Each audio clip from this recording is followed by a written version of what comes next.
নিজেরটাও খোলো।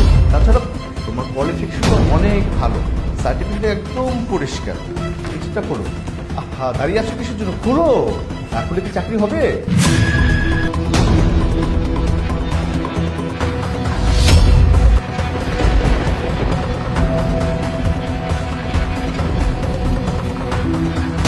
এই তো কত সুন্দর লাগছে তোমাকে। শোনো, তোমার চাকরি একদম কনফার্ম, শুধু তুমি মাঝে মাঝে আমাকে একটু সময় দিবে। এই ধরো রিসোর্টে যেয়ে দুজন একটু বসবো, গল্প করবো, ড্রিঙ্কস করবো, এই তো।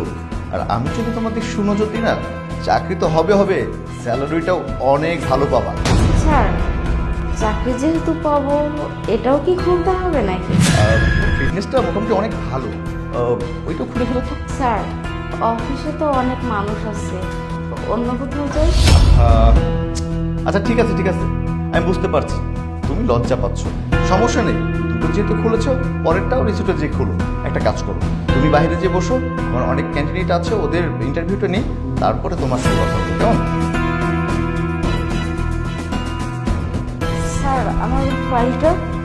ও আচ্ছা আচ্ছা, আপনার ফাইলটা আমার কাছে স্পেশালিভাবে রাখছি, এটা আমি পার্সোনালি দেখবো। হ্যাঁ আচ্ছা ঠিক আছে স্যার। নেক্সট। মে কামিং স্যার?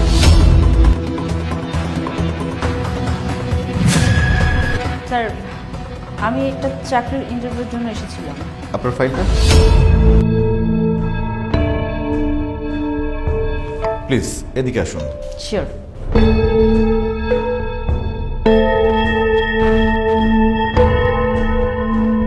ওয়াও, আপনার কোয়ালিফিকেশন তো অনেক ভালো।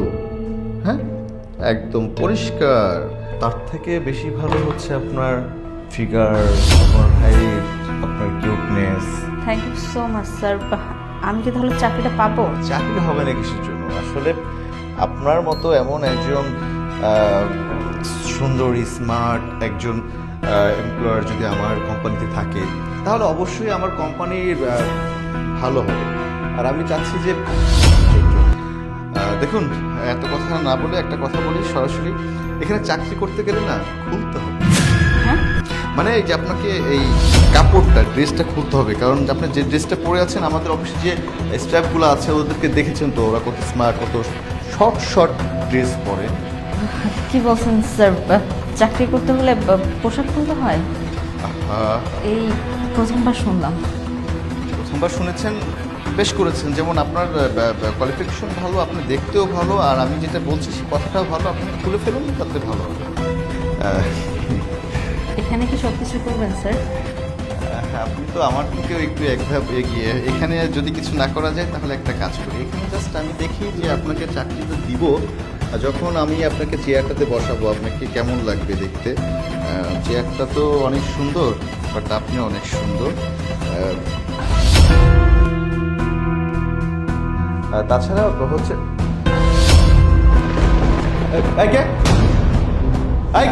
তুমি এদিকে আসো, এদিকে আসো। স্যার, আমি ইউটিউবার সামিন জারিফ, আমি ব্লগ করি, আমি যৌবন জ্বালা ইউটিউব চ্যানেল থেকে আসছি স্যার। এই যে এতক্ষণ যে আপনার কুকৃতি করতেছিলেন না, এই যে মেয়েদের জামা খুলে খুলে ইন্টারভিউ, এই সব কিছু এটার মধ্যে রেকর্ড। স্যার আপনি করতে থাকেন, ক্যারি অন, অনেক সুন্দর হচ্ছিল স্যার। এইচডি। ও আমারই লোক। কেন আপনি আমার ইন্টারভিউ নিচ্ছেন? ড্রেস খুলতে হবে? আরে না না, এই ক্যামেরা বন্ধ করো।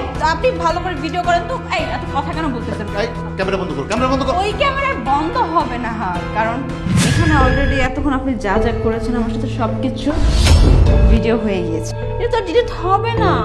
স্যার, আমাদের এই ইউটিউব চ্যানেলের একটা রুলস আছে, ক্যামেরা অন হয় ঠিকই কিন্তু অফ হবে না। আপনি আপনি চালিয়ে থাকেন, জামা খুলান, জামা খুলান।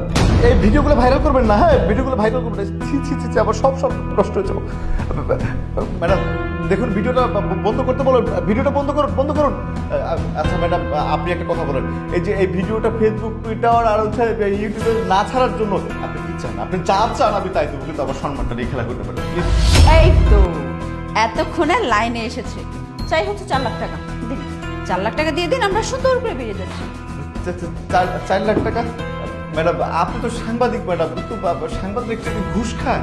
আপনি যদি মেয়েদের ইজ্জত নিতে পারেন তাহলে আমরা কেন ঘুষ খেতে পারবো না? হ্যাঁ, আপনি কি মনে করছেন জানি না? দাঁড়ান দাঁড়ান, দাঁড়াইছে আপনার ব্যাপারে না অনেক আগে আমরা রিপোর্ট পাইছি, বিশ্বাস করিনি। এর জন্য আজকে এই প্ল্যানটা সাজিয়ে আমি নিজে এসেছি, যাতে আপনার এই আসল রূপটা হাতে নাতে প্রমাণ করতে পারি। এই তুমি ভিডিও করো। Guys, এই হইল সেই অফিসের বস যারা ইন্টারভিউর নামে মেয়েদের ইজ্জত লুটে পুটে নেয়, জামা খুলতে বলে, রিসোর্টে নিয়ে যায়, ঠিক আছে? এরা মূলত কিন্তু সুগার ড্যাডি, বুঝছেন? একটা সুগার ড্যাডি, সুগার বেবি টাইপের হয়। এদের আইনের আওতায় আনা হোক, এদের জন্য সমাজ একটা ধ্বংসের পথে, নষ্টের পথে চলে যাচ্ছে। আমরা ভিডিও করবো না, কিন্তু যে 4 লাখ টাকা লাগবে। 4 লাখ টাকা? হ্যাঁ আমি দিব। ওই ভিডিও ফুটেজটা আমাকে তারা ডিলিট করে দেবো, আমি 4 লাখ টাকা দিব। আগে টাকা, তারপর ভিডিও। টাকা দিব। এই দেখ 2 লাখ। 4 লাখ টাকা নেন না। 4 লাখ টাকা।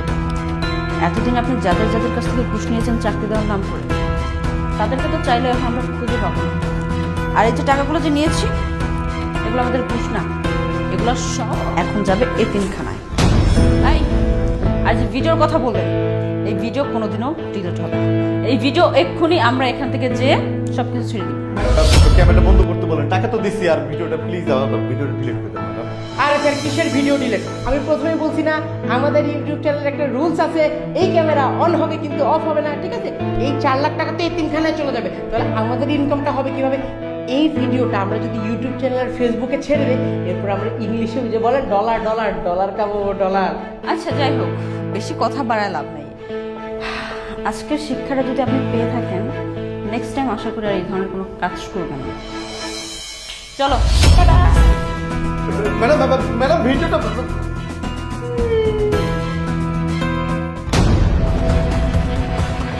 স্যার, আপনার ক্যান্ডিডেটরা তো সব চলে গেছে, এখন আমার চাকরিটা কি কনফার্ম?